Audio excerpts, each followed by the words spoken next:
Hello, Aquarius, Sun, Moon, Rising, and Venus signs. Kamusta kayo? Sana po nasa mabuti kayong kalagayan. Welcome back po sa Star Tarot. Kung bago kayo dito, welcome din kayo. Thank you sa inyong support. At napakaganda naman ang mga cards niyo at at nagliliparan, diba? So your energies are very chatty. So, tingnan natin kung ano mga kaganapan. Paunang mensahe ninyo, we have the energy of the horse, may short journey, may travel. Short travel, ang ganap dito. Baka may pasyal kayo sa ngayon na baka lang ito, overnight lang, or baka one day lang, or baka meron kayong bibisitahin, saglit lang, may pupuntahan kayo, baka meron lang kayong important transaction, no, na saglit lang, no, maaring kalapit bayan, kalapit city lang pupuntahan ninyo, so yung ganon.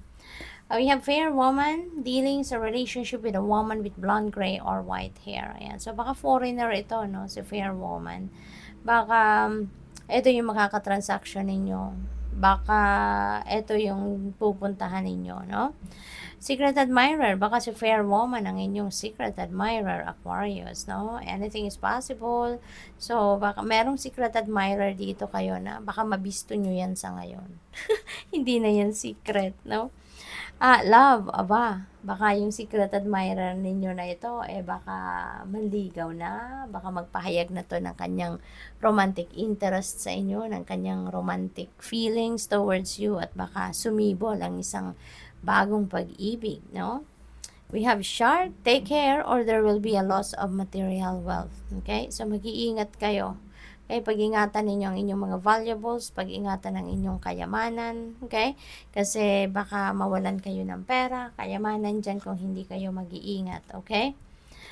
We have bad, take care, enemies are working against you. Okay? So, merong mga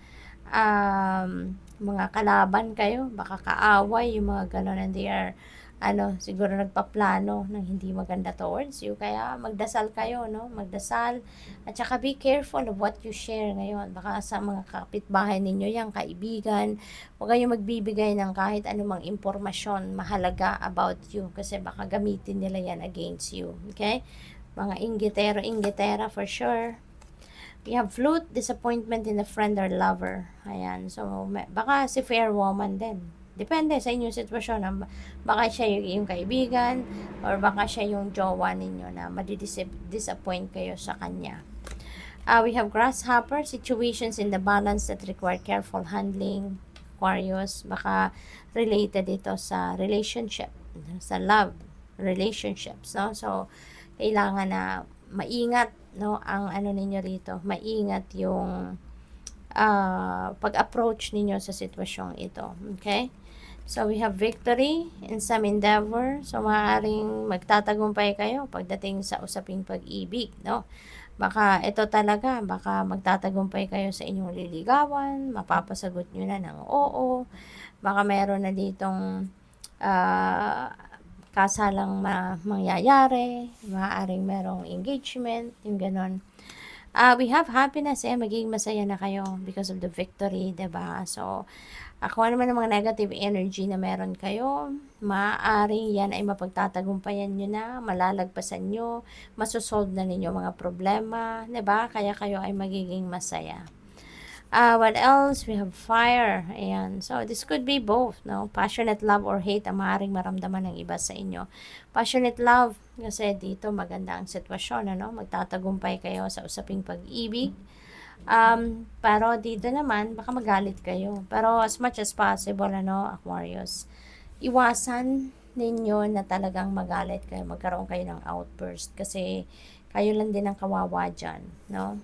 Kayo lang din ang magsasuffer, 'di ba? Kasi kapag nag-outburst kayo, unang-una, 'di ba? Stress ang mararamdaman ninyo diyan. Mai-stress kayo, mapapagod kayo sa galit, no? Kaya as much as possible, kalma, no? Kalma lang.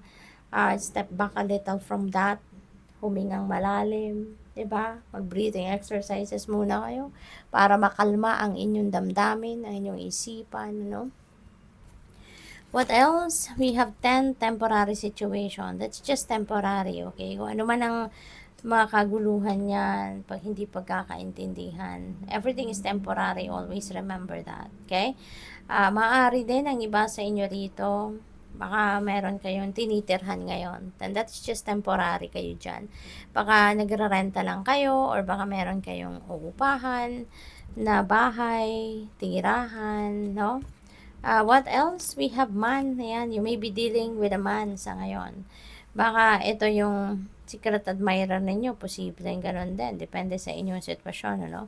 Or baka ito yung makakasama ninyo, no? Sa mga hamon ng buhay na ito. Sa mga problemang ito. Baka siya yung karamay ninyo. Advice from a friend, ayan, meron kayong ma-receive na advice, no, sa isang kaibigan, at maaring ito si man ang inyong kaibigan. So posible din yan, ano, Aquarius. What else? We have money path. Ayan, napakaganda. There is a path with money waiting for you to find it, no? Kaya dito na lang kayo mag-focus, no, Aquarius, sa magagandang biyayang ito. Dito kayo sa happiness, kung ano makakapagpasaya sa inyo, makakapag-improve ng iyong situation for the better, doon na lang kayo mag-focus, okay? At ipagdasal nyo na lang mga enemies na yan. Ipagdasal ninyo yan, lift it all up to God, ask for help, no? Para matulungan ka ng universe, mabigyan ka ng gabay kung paano mo ina-navigate ang sitwasyon na yan. So, good luck. Thank you for watching. Love and light. Namaste.